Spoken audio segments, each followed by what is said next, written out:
강해를 다시 돌아왔습니다. 네, 11장 한번 살펴보도록 하겠습니다. 우리가 카톨릭 그 미사 장면을 보게 되면은 여자들이 미사복을 이렇게 쓰고 있는 것들을 보게 됩니다. 저렇게 참 되게 예쁜데 사실 옛날에는 저렇게 예쁘지 않고 그냥 천을 가지고 둘러 쓰였습니다. 우리가 가끔 이제 그 옛날 그 유럽 영화들을 보면은 그런 모습들을 많이 보게 되죠. 요즘에는 그 이단 하나님의 교회도 저거 쓰고 예배를 드려요. 예. 뭔가 좀 보이기에 약간 가면 엄숙해 보이고 그러니까 그런 분위기를 자아내는 것 같습니다. 비슷한 것이 히잡이 있죠. 우리 무슬림들의 히잡. 이 히잡에는 종류가 많아요. 저렇게 그냥 눈만 내는 것도 있고 전 여기만 입는 것도 있고 옷으로 입고 아예 눈까지 가리는 부르카 같은 것도 있습니다. 히잡의 종류가 굉장히 많죠. 자, 이 모든 이제 저런 히잡도 그렇고 그다음에 가톨릭의 미사, 이때 미사복까지도 이런 모든 것들의 기원이 되고 근거가 되는 말씀이 오늘 고린도전서에 나오는 말씀. 이 말씀에 근거하여 이러한 이제 여자들이 머리에 수건을 쓰는 수건 혹은 너울이라고도 하죠. 그 일들이 일어나는데 그 근거가 되는 것이 바로 오늘 본문의 말씀인 것입니다. 고린도전서를 우리가 그동안 좀 오랫동안 살펴봤는데 고린도전서 8장에서 11장 1절까지는 우상의 제물을 먹는 문제에 대해서 그동안 굉장히 많이 살펴봤습니다. 이 11장부터는 이제 주제가 달라집니다. 그래서 11장 안에서도 전반부는 이제 이 여자들이 머리에 쓰는 수건에 관한 문제, 후반부는 성만찬에 관하여서 사도 바울이 다루고 있습니다. 그 당시 고린도 지역의 일반적인 사회에서 보면은 보통의 여자들은 머리에 수건을 쓰고 다녔다고 합니다. 우리나라도 옛날에 장옷이라고 있었잖아요. 얼굴만 내보이고. 그래서 그것이 일반적인 보통 여자들의 모습이고 모두가 그러진 않고요. 어떤 여자들은 머리를 짧게 깎고 다니는 여자들이 있었는데 어떤 여자들이냐면은 이방 종교의 여자 사제들 혹은 또 창기들은 머리를 짧게 깎고 또 머리에 아무것도 안 쓰고 그러고 그렇게 다녔던 그것이 사회적인 일반적인 문화의 모습이었습니다. 그러니까 딱 저 여자의 모습만 봐도 어떤 여자인지 대충 우리가 알 수 있는 거죠. 우리나라도 옛날 조선시대 장옷을 입고 다니는 여자들은 약간 좀 귀족의 자녀 그리고 막 그냥 다니는 사람은 그렇지 않은 거. 그냥 딱 겉만 봐도 알듯이 이 고린도 지역도 그러한 그 풍습이 있었습니다. 문제는 이 고린도 교회에 예배를 드리는데 일부의 어떤 여자들이 이 머리에 쓰는 수건을 쓰지 않고 와서 예배를 드렸던 겁니다. 그렇게 와서 예배를 드리는 이것이 이제 문제가 됩니다. 그들은 주장하기를 예수를 믿고 나니까 이제 구원받았죠. 자유로워졌죠. 죄로부터 자유로워졌습니다. 그러니까 더 이상 세상의 어떤 규례가 필요 없고 거기에 얽매일 필요도 없고 율법에 얽매일 필요도 없고 자유로워졌다. 그러니까 더 이상 머리 수건을 쓸 필요도 없다라고 해서 그 자유의 어떤 표현으로 머리에 수건 쓰지 않고 와서 예배를 드리는 것이 이제 고린도 교회의 또 하나의 문제거리로 나오게 된 겁니다. 그것이 옳으냐 맞냐 아니냐 나름대로 각자 신앙의 어떤 이유로 주장을 하니까 그래도 되냐 마냐 막 이런 것들이 설왕설래가 했던 것이죠. 사실 머리 수건을 하느냐 하지 않느냐는 것은 하나의 그냥 문화의 한 상징일 뿐이지 그렇게 중요한 것은 사실은 아닌 것입니다. 중요한 것은 여자가 머리에 수건을 써야 되는 그 원리, 왜 써야 되는지 그 원리에 대해서 그것이 뭘 상징하는지를 바로 알고 또 그것에 맞추어서 우리가 반응하는 것이 중요하겠죠. 그것을 이 고린도 교회는 몰랐던 것이죠. 그래서 바울은 이제 이 머리에 수건을 쓰는 이 문제에 대해서 이것이 뭘 의미하는지 어떻게 해석해야 되는지를 성경적으로 우리에게 가르쳐 주고 있습니다. 거기에는 두 가지를 가르쳐 주고 있습니다. 오늘 본문을 통해서 우리가 살펴볼 두 가지인데 첫 번째는 바로 여자가 머리에 수건을 두르는 것에 담겨 있는 첫 번째는 우리가 구원받았다고 하여 처음 창조된 세상과 분리되어 있지 않다는 사실입니다. 자, 두 번째 같이 읽겠습니다. 시작. 하나님이 세운 질서. 남자는 그리스도의 영광이며 여자는 남자의 영광이라는 것. 예, 바로 이 사실이 이 머리에 수건을 쓰는 것에 담겨져 있는 의미와 뜻이다라는 것입니다. 우리가 어 예수를 믿어 구원을 받았다라고 말할 때 그 말을 성경은 다양하게 표현하고 있습니다. 구원을 받았다라는 말을 다른 말로 표현하면 거듭났다라고 이야기를 합니다. 거듭났다라는 말을 풀어서 얘기한다면 다시 태어난다, 다시 태어났다라는 거예요. 거듭, 그러니까 반복 이런 뜻이 있는 거죠. 한자로 표현한다면 중생했다라고 얘기합니다. 이것을 성경은 표현하기를 이렇게 얘기하죠. 영생을 얻는다. 또 하나님의 자녀가 되었다. 새로운 피조물로 지음받았다. 이것이 다 무슨 말이다? 구원받았다라는 말의 다양한 측면의 표현이라는 것입니다. 다 같은 의미라는 것입니다. 하나님께서 처음 세상을 창조하셨습니다. 그리고 사람도 창조했습니다. 그런데 이 인간의 죄로 말미암아 처음 창조한 세상은 변질이 되었습니다. 사람의 타락으로 말미암아 세상이 변질이 된 것이죠. 세상이 변질이 되었다라는 것은 세상에 있는 것으로 그 세상을 본래의 모습으로 회복시키고 정상적인 그 모습으로 되찾는 것이 불가능해졌다라는 의미인 것입니다. 한마디로 어떤 이 세상에 있는 종교나 철학이나 과학적인 기술이나 지금 과학 기술은 정말 대단합니다. 얼마나 대단한지 모릅니다. 우리가 깜짝깜짝 놀랄 만한 영화에서도 나오기 힘들 정도의 그 내용이에요. 얼마 전에 우리가 저 이란 전쟁 중에 미군 공군 대령이 이렇게 구출되었잖아요. 예. 그 구출됐을 때 미군이 어떻게 그 사람이 거기 있는지를 알게 됐냐면 심장 소리로 파악을 했다고 합니다. 예. 그가 입은 옷이 특별한 옷인데 그 옷이 바로 그런 것들을 전송해 낸다랍니다. 그래서 그걸로 생존을 확인했고 또 그 위치도 확인을 해서 결국은 특수 작전으로 살아냈죠. 대단한 기술입니다. 요즘엔요. 원하면 원하는 사람의 정확한 주파수를 찾아 들어가 그 사람의 핸드폰 이야기까지도 다 들을 수 있는 시대가 됐습니다. 예. 대단한 과학 기술이죠. 자, 그럼 과학이나 예술, 도덕, 어떤 강력한 힘의 권력, 그리고 수많은 이 땅에 지금 세상의 신이라고 하는 만문이라고 하는 돈, 예, 재물이라고 하는 그 어떤 것으로도 이 세상을 하나님이 창조한 본래의 세상으로 회복시키고 하나님 나라에 들어갈 수 있는 그러한 자격과 능력을 가지고 있지 않다라는 것입니다. 한마디로 처음 창조된 세상의 것으로는 하나님의 영광에 이를 수 없게 됐다. 이것이 세상이 변질이 됐다라는 의미인 것입니다. 오직 무엇으로만 성령으로 거듭나야지만 하나님 나라에 들어갈 수가 있게 되고 하나님의 처음 창조된 세상으로 회복시킬 수 있는 유일한 자격과 능력을 가지게 된다. 누구만이 성령으로 거듭난 자만이 바로 그 일을 할 수가 있다라는 것입니다. 이것을 창조적 관점으로 볼 때는요.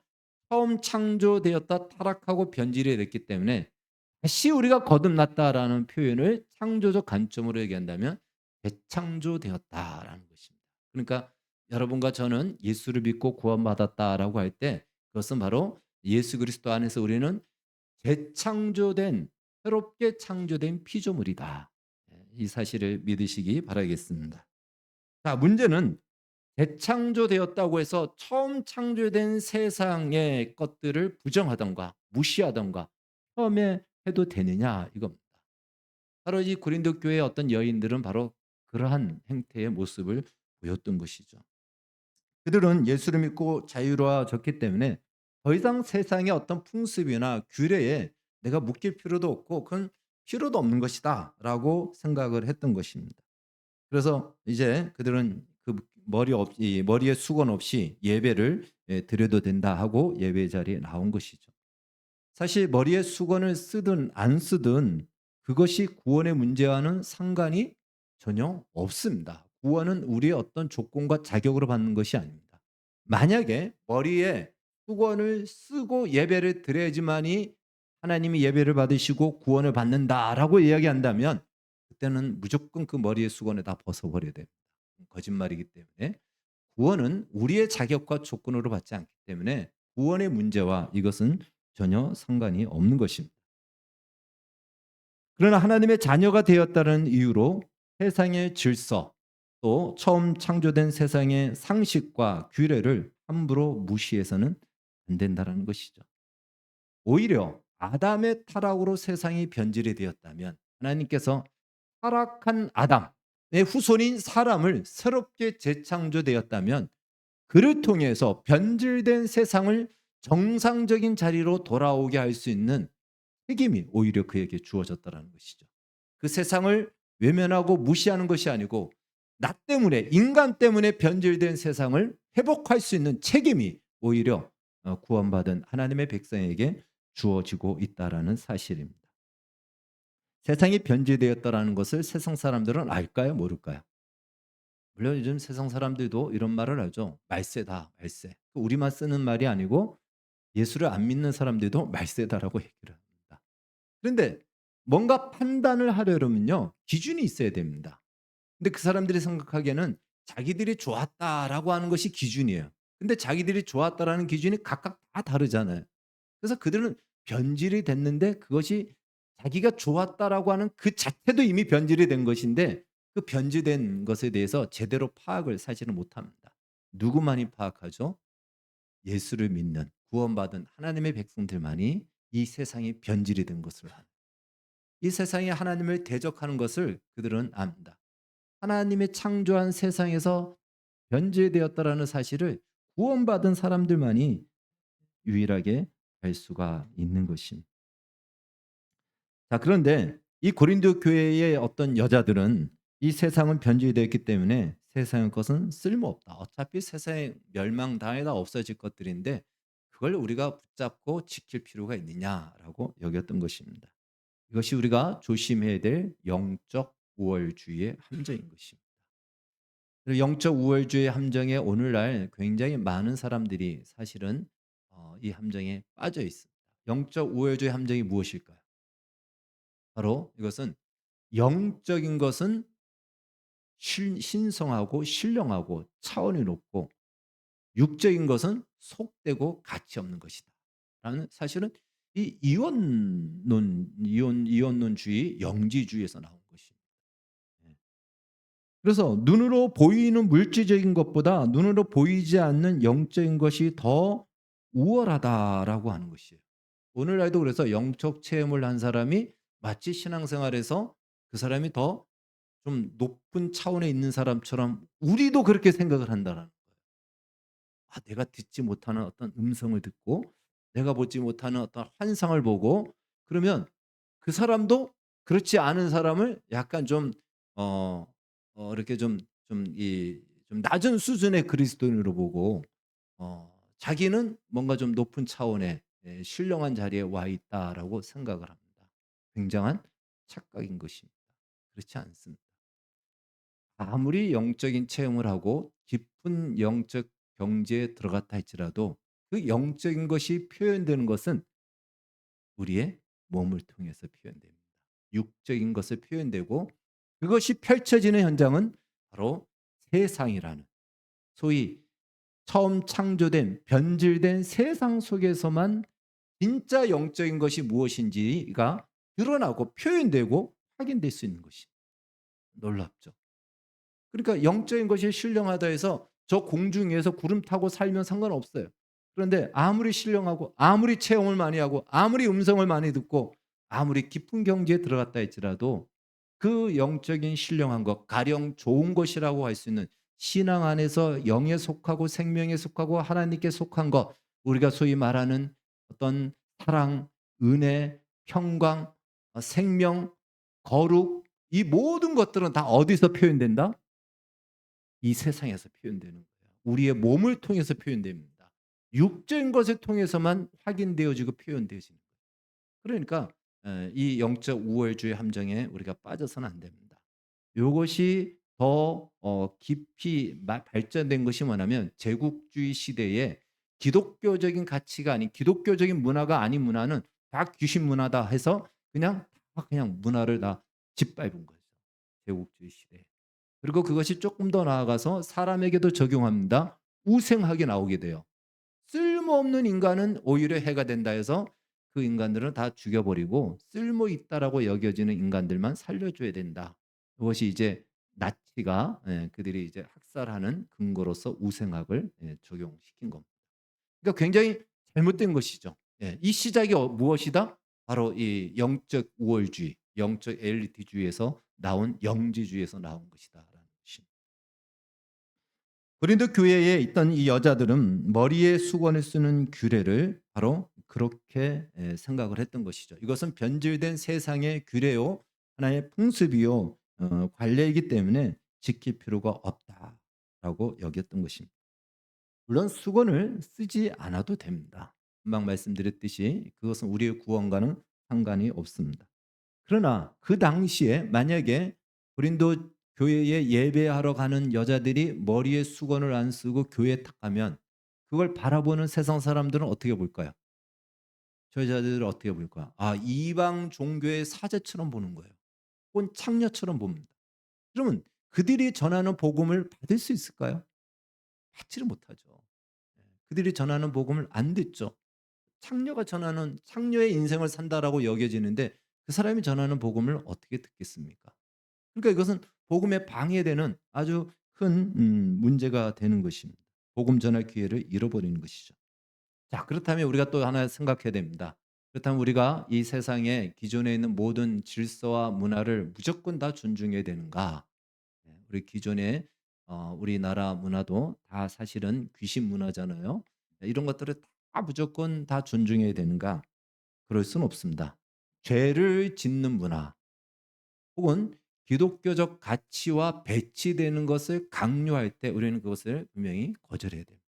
그때는 그것을 받아들일 수 없습니다. 죄를 짓는 문화, 우리 기독교적인 관점에서는 죄인데 불구하고 그것이 문화라고 하여 그것을 정당화하고 하라고 한다면 그건 우리가 받아들일 수 없는 겁니다. 그러나 머리에 수건을 쓰는 문제는 죄를 짓는 문화도 아닙니다. 이것은 구분의 문제인 거죠.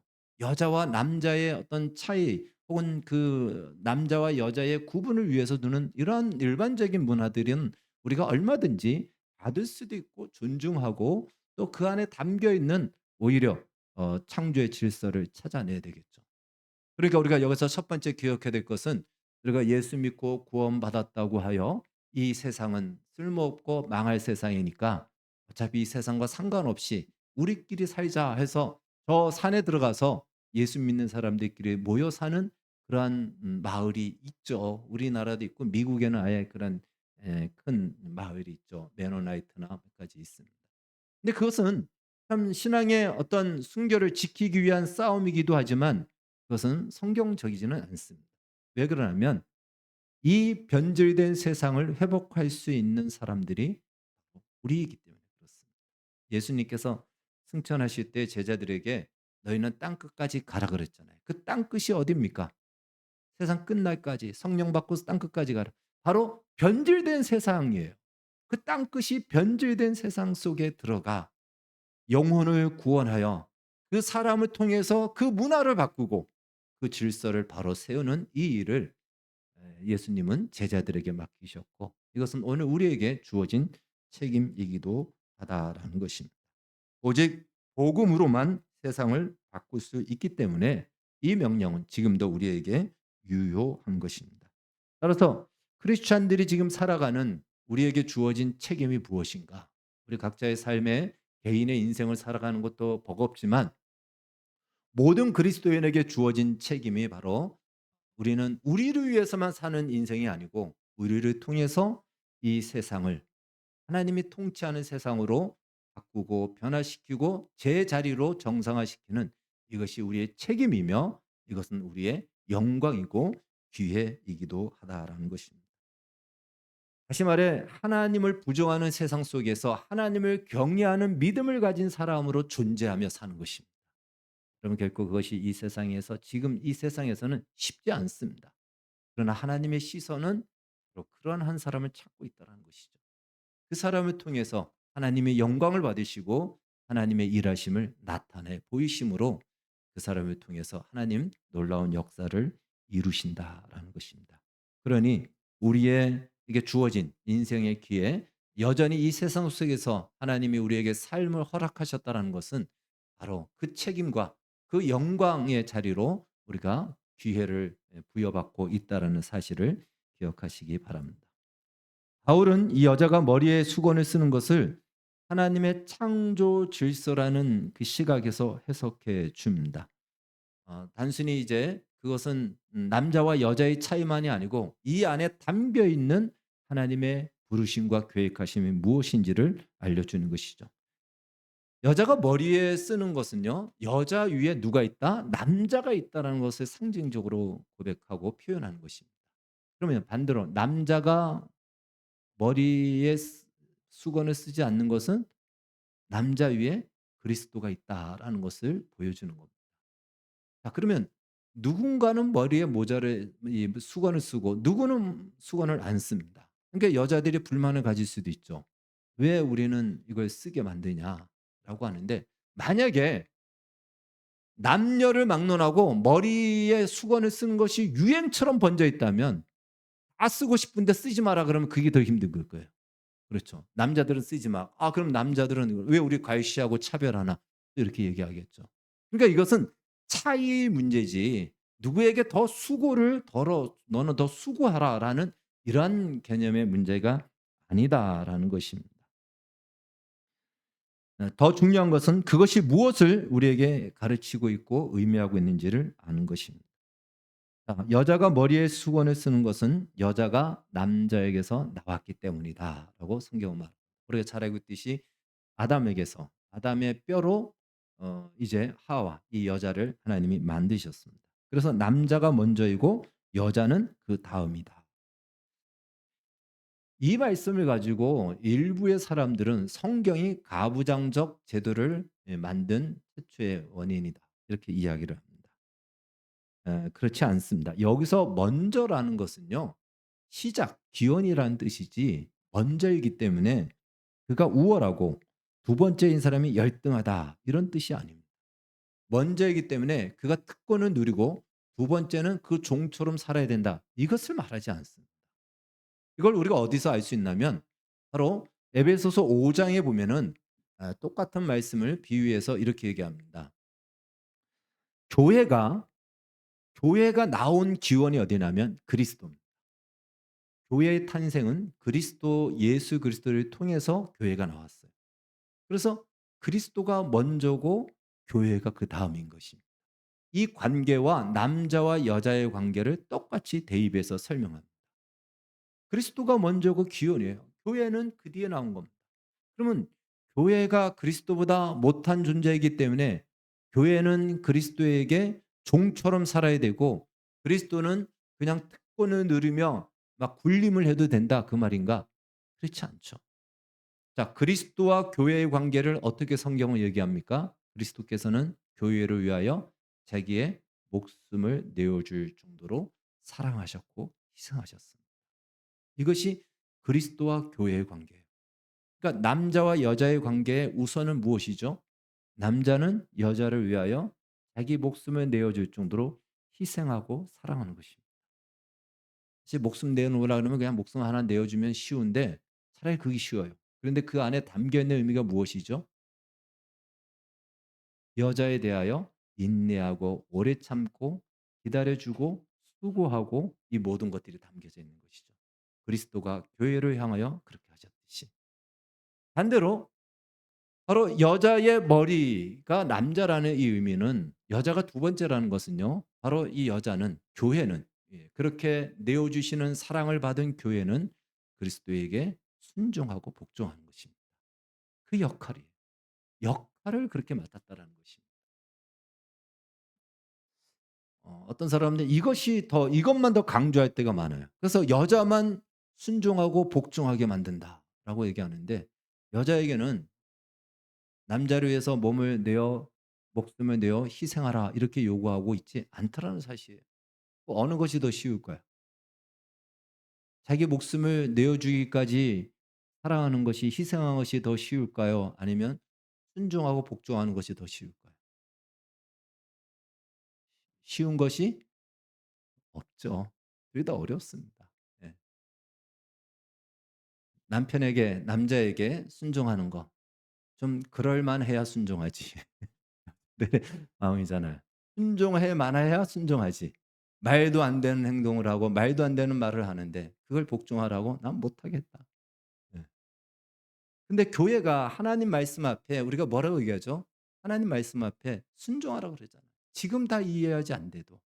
지금 다 이해할 수 없어도 믿음으로 순종하라. 이해되지 않아도 순종하는 것이 복종입니다. 그것이 성경이 우리에게 요구하는 그 관계 속으로 관계를 말해주고 가르쳐주고 있는 것입니다. 그런 의미에서 여자가 머리에 수건을 쓰는 것이다라는 것입니다. 그러면 여자가 머리에 수건을 쓰지 않아도 그 원리를 따라 인정만 하면 되지 않느냐? 그러나 그 시대 사람들은 그렇게 아직 이해가 없죠. 아직은 머리에 수건을 써야지만이 정상적인 여자를 보고 머리에 수건을 쓰지 않으면 이상하게 보는 거예요. 그 이상하게 보는 여자가 복음을 전하면 그 복음도 이상하게 들리는 겁니다. 그 복음 전하는 것이 막히게 되는 것이죠. 그래서 이 질서, 처음 창조된 세상의 질서라고 하여 그것을 무시할 것이 아니고 그것을 존중하며 그 안에서 오히려 하나님의 창조 질서를 찾아가는 것이죠. 지금도 여자들이 결혼식 할 때 뭘 쓰죠? 드레스를 입고 연사포를 씁니다. 요즘은 뭐 옛날처럼 이렇게 쓰진 않고 그냥 이렇게 뒤로 하는데 이게 다 그 상징이죠. 그 면사포를 쓰고 머리에 수건을 올린다는 것은 이제부터 나의 권위자는 남편입니다. 나는 남편에게 속해 있습니다. 라는 그 고백과 선언인 것입니다. 그러니까 반대로 그것을 받는 남편에게는 어떤 의미가 담겨져 있죠? 이제부터 이 여자를 내가 보호하고 지키고 사랑한다라는 책임이 그만큼 부여되는 겁니다. 그건 누가 일방적으로 손해 보는 것이 아니고 그것은 양쪽에 동일한 책임을 요구하고 있고 동일한 의무를 주어주고 있다라는 것입니다. 세상에서는요, 이러한 창조 질서를 어렴풋이 알고 왜곡시켰습니다. 그래서 나온 것이 세상에서 가부장적 제도인 것입니다. 그러니까 성경이 가부장적 제도를 말하는 것이 아니고 이 창조의 질서를 가지고 세상이 이용을 한 거죠. 자기 편한 대로 힘 있는 자 위주로 그것을 바꿔서 가부장적 제도로 그렇게 바꾼 것이죠. 바울은 그것을 다시 정상적으로 해석해 주고 있다라는 것입니다. 단순히 그것은 머리에 수건을 쓰므로 남자 여자를 구분하기 위해서만이 아니라는 것을 오늘 바울은 조금 더 세상에서 알지 못하는 그 비밀을 가르쳐 주고 있습니다. 7절 말씀입니다. 7절 말씀 우리 같이 한번 읽겠습니다. 시작. 남자는 하나님의 형상과 영광이니 그 머리를 마땅히 가리지 않거니와 여자는 남자의 영광이니라. 자, 남자는 바로 하나님의 형상과 영광이라고 말합니다. 여기서 말할 때 남자는 그냥 생물학적인 남자를 말하기보다 이것은 바로 구원받은 하나님의 백성을 대표하는 자로서의 남자를 얘기합니다. 다시 말해 오늘날 얘기한다면 교회라고 얘기할 수 있습니다. 교회는 바로 하나님의 형상과 영광이다. 이 얘기를 하는 거예요. 예. 에베소서 2장에서는 이렇게 성경은 말해주고 있습니다. 에베소서 2장 23절 말씀 같이 읽겠습니다. 시작. 교회는 그의 몸이니 만물 안에서 만물을 충만하게 하시는 이의 충만함이니라. 이 말의 의미는 바로 이겁니다. 그리스도는 교회 없이 충만하지 않겠다. 것이에요. 예수님께서는 교회 없이 그리스도의 몸을 완성시키지 않겠다라는 거예요. 그러니까 교회가 그리스도의 몸을 완성하는 역할의 존재라는 거예요. 교회가 없으면 그리스도는 완성되어지지 않는다. 충만해지지 않겠다라는 것입니다. 이것이 바로 교회가 그리스도의 영광이라는 뜻이에요. 하나님의 영광이라는 뜻입니다. 그러니까 하나님의 하나님 되심, 하나님의 그 영광스러움이 무엇으로 나타난다? 교회를 통해서 드러나고 나타난다. 교회 없이는 하지 않겠다라는 것입니다. 굉장한 표현인 것이에요. 예. 교회가 얼마나 소중하고 얼마나 귀중하고 가치 있는 것인가. 마찬가지로 남자의 영광은 누구다? 여자라는 거예요. 이걸 그대로 도입한다면 여자 없이 남자는 완성될 수 없다라는 것입니다. 충만해질 수 없다는 것입니다. 남자들 중에 대단한 능력을 가진 사람들이 많이 있어요. 팔방미인. 그래도 여자 없이는 2% 부족합니다. 항상 부족할 수밖에 없다. 이것이 하나님이 창조 질서 안에 숨겨놓은 하나님의 뜻과 목적이다라는 것입니다. 올해 우리가 꽃을 보니까 벚꽃이 올해는 정말 오랫동안 폈죠. 이게 중간에 막 강력한 비가 오던가 막 그 바람이 불었으면 막 꽃잎이 떨어져서 금방 사라지는데 올해는 그러지 않다 보니까 벚꽃이 오랫동안 피었어요. 그런데 얼핏 지나가면서 벚꽃 피기 전까지는 벚꽃나무를 잘 모르죠. 저 나무가 벚꽃나무인지 아닌지 별로 존재감도 없다가 벚꽃이 피면 그렇게 벚꽃이 예쁠 수가 없습니다. 주목하죠. 사진도 찍고. 그러다가 벚꽃이 지면 그 나무가 무슨 나무인지 또 존재감도 없습니다. 예. 벚꽃의 영광은 벚꽃나무의 영광은 벚꽃입니다. 바로 남자의 영광은 바로 여자라는 것이에요. 그 여자가 남자의 영광, 꽃이 된다라는 것입니다. 그것이 없이는 존재감 자체가 아무도 인식하지 않고 있는지 없는지조차도 모릅니다. 저것이 벚꽃나무인지도 아예 모르고 꽃이 피어야 그때서야 벚꽃나무인지 아는 것이죠. 여자의 역할과 여자의 위치는 바로 그 남자다움을 드러내고 남자다움을 가장 펼쳐낼 수 있는 유일한 수단과 통로가 여자다라는 것이죠. 여자 없이는 이것이 불가능하다. 안 된다라는 것을 말해 주고 있습니다. 그러니까 이것을 조금 더 이제 결혼의 관계로 들어간다면 여자가 여자다울 때, 남자가 남자다울 때 이것이 하나님의 창조 질서라는 것입니다. 그런데 이 세상은 계속해서 남자 여자의 구분을 무너뜨리죠. 옛날에는 이 가부장적으로 왜곡된 가부장적으로 해 가지고 남자는 무조건 옳고 여자는 종처럼 부려먹고 이게 잘못된 거예요. 이걸 성경에서 원리를 가져와서 이용을 한 거예요, 인간의 그 악한 심성이. 근데 지금은 어떻게 하죠? 지금은 거꾸로 이제는 여자 남자 구분을 다 없애버리자는 거예요. 여자 굳이 생물학적인 여자가 아니고 젠더로 바꿔서 여자도 남자가 될 수 있고 남자도 여자가 될 수도 있고 남자도 여자도 아닌 무성의 존재도 있고 아침에는 남자, 여자, 저녁에는 여자가 되어서 이 존재와 이 구분과 이 역할을 다 없애버리자는 거예요. 이것이 바로 이 세상의 오늘날의 사상과 흐름이죠. 그러니까 전부 다 성경과 반대되는 것들로 이전에는 가부장적 잘못된 모습으로 그렇게 해서 성경을 부정시키고 지금은 이렇게 해서 성경의 가치를 계속해서 무너뜨립니다. 바로 그런 세상에서 우리는 이 성경의 참된 진리를 따라서 남자가 남자답고 여자가 여자다움의 이 모습을 지켜감으로 이 변질된 이 세상과 창조된 세상을 다시 회복하고 바로 세우는 역할을 한다라는 것입니다. 자, 그렇다면 여자의 여자다움과 남자의 남자다움이 무엇일까요? 금방 에베소서에서 언급한 대로 그리스도께서 교회를 위하여 자기를 내어 주기까지 사랑하신 것처럼 희생하신 것처럼 남자는 그만한 책임을 가지고 여자를 보호하고 자기의 목숨을 내놓을 정도로 희생하며 참아주고 기다려주고 또한 품어줘야 됩니다. 근데 이게 잘 안 되죠. 그러니까 우리가 아니 이 부분을 가지고 기도하고 또 이 부분을 지켜가야 이 질서가 하나씩 하나씩 세워지는 것이죠. 여자의 여자다움은 반대로 남자에 대해서 순종하는 것입니다. 이해되지 않고 참 한심해 보이고 또 남편이 때때로 어린 7살 철부지같이 보인다 할지라도 그 앞에 복종하고 순종하는 교회가 바로 하나님의 말씀과 그리스도 앞에 복종하고 순종하듯이 그 역할과 그 자리를 지킬 때 비로소 이 세상은 우리를 통해서 이 세상은 참된 하나님의 창조의 아름다움이 드러날 것이며 증거될 것이고 나타낼 것입니다.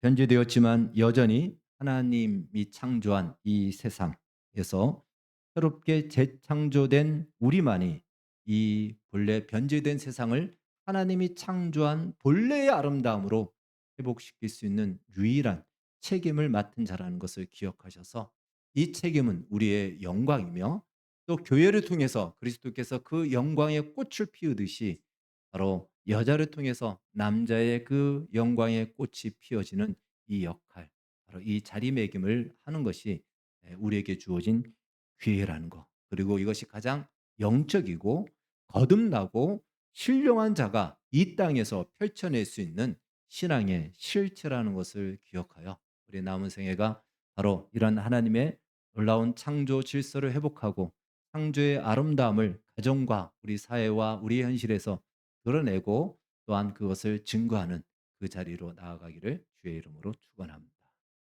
기도하겠습니다.